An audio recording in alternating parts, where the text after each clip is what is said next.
Robin Mather. I'm a senior editor at Mother Earth News magazine, and today I'm going to show you how simple it is to render your own lard. Here are the things you'll need to render lard. You'll need a large, heavy pot. You'll need a skimmer. You'll need something to stir the pot with. You'll need a strainer and something to line the strainer with, preferably cloth. And then jars or some kind of container for storing the finished rendered lard. It's really important if you buy a half or a whole hog from a local farmer that you know how to do this. I bought a half a hog last year and came home with about 15 pounds of lard ready to render. And one of the things you want to specify when you're talking to the butcher about the cutting instructions for your hog is that you want to make sure that he grinds the lard for you. That will make it render more quickly and more evenly.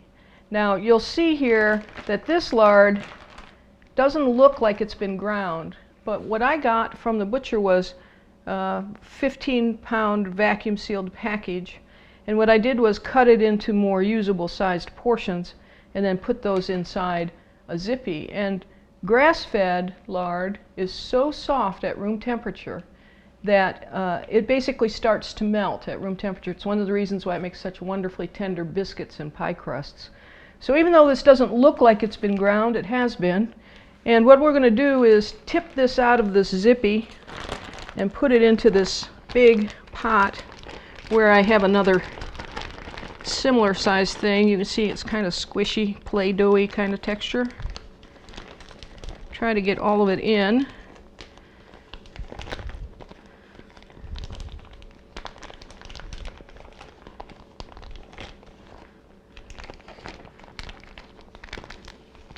And you may find that it's a little easier to get it out of the bags if it's lightly frozen, but don't try to render it from frozen because it will scorch before it thaws.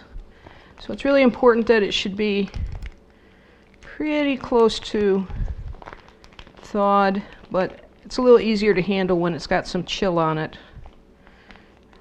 Okay. Kind of like a pastry bag here, frosting a cake.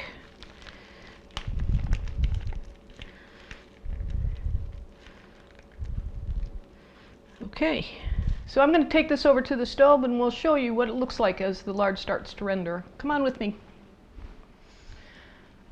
So I'll set this over a gentle heat.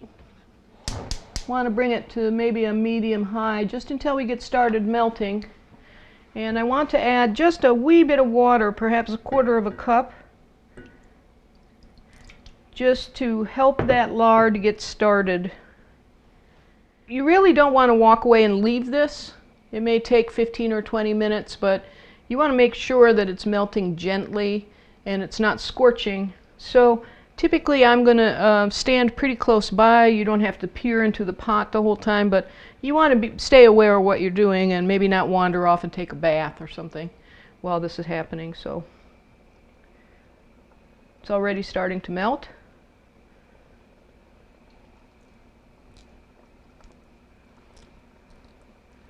And that water in the pan will cook off, and whatever doesn't cook off will the fat will rise to the top of it. It will be easy to ignore it when we're straining the lard.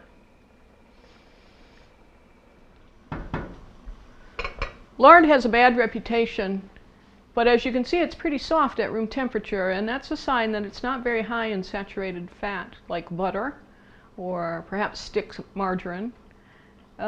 Saturated fat is the thing that doctors tell us we should avoid, and lard from pastured pigs like this lard is actually heart healthy because it has a good balance of omega-3 fatty acids, which are very beneficial for your heart and your blood system. Lard got a bad reputation, but that came largely from the chemical manufacturers who were promoting their hydrogenated vegetable shortenings shortly after World War II. This lard is not anything like the lard you see in the grocery store, which has been bleached and deodorized and spun with chemicals and whipped with air. This is a heart-healthy fat taken in moderation, and I use lard for lots of things in my own kitchen. I hope you will too when you see how easy it is to render.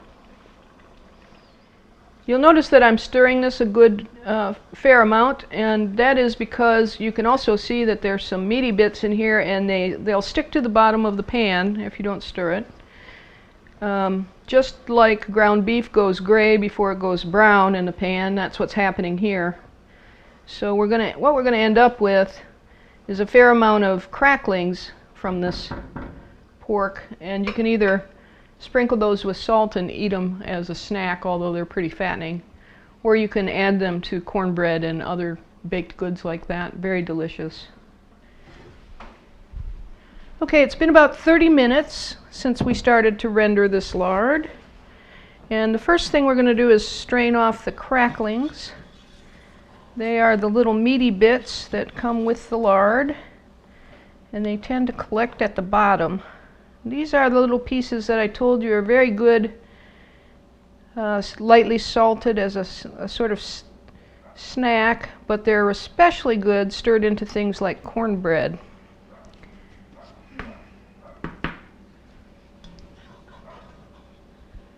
And you see I'm just letting the lard strain off there because I'm going to strain it again before we put it in a jar. So it smells quite a lot like cooked pork because that's exactly what it is. Now we're going to strain this lard into this measuring cup. First I'm going to line it with a lightly dampened piece of meshy cloth. This happens to be one of Mother Earth News' produce bags, but I find they're really excellent for straining things.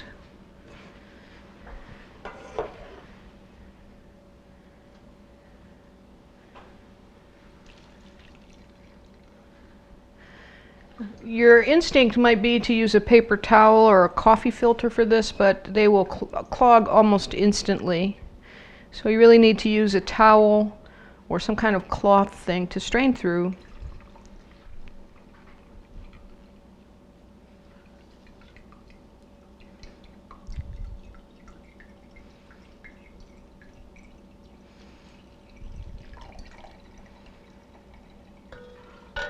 So here we have a regular canning jar.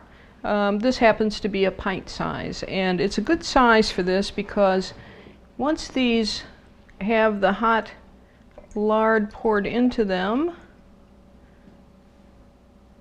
you want to leave about an inch of space, head space, and the heat of the lard is such that it will normally pull a seal even without canning. You don't really need to can those, and that's shelf stable. Once it seals, it's shelf stable, or of course you can store it in the fridge or the freezer virtually indefinitely now that it's rendered. And that's how you render lard. I hope you'll try it soon yourself.